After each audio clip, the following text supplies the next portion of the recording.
So moral hypocrisy could be seen as when you espouse one moral view, you think one moral view is right, but you do something else. So I'd be a moral hypocrite if I ran around to tell everybody it's wrong to have sex with men, and I have sex with men.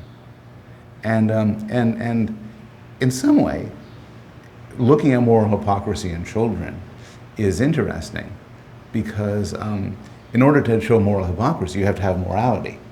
Somebody with no morality, a true monster, wouldn't have no moral hypocrisy because they have no morality.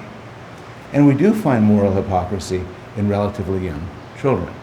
So for instance, in one of our studies, we told them to play a game where if they could flip a coin in privacy, and if the coin came up in one side or the other, they got to keep the prize.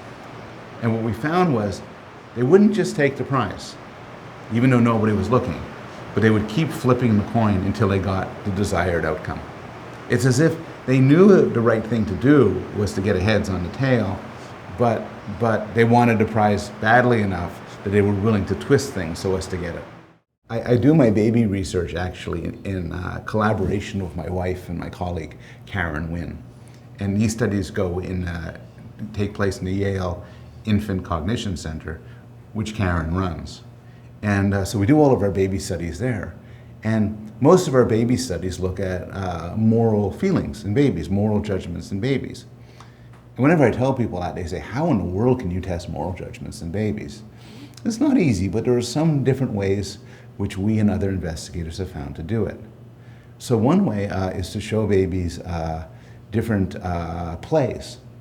So for instance, you have a character who's trying to go up a hill, struggling to go up a hill. And then another character gently helps it up. And a third character pushes it down. And then you go to the baby, and these are babies, say, 8-month-olds, they can't speak. But you hold out the two characters, the one that helped and the one that hindered. And then you see who the babies prefer to reach for. You could do other ones. You could have a character trying to open up a box. And one character opens the box for it. The other character slams the box shut. A character is playing with a ball, passes it over. One character passes it back. Another character runs away with it. And for all of these, you can test for the baby who's the good guy and who's the bad guy.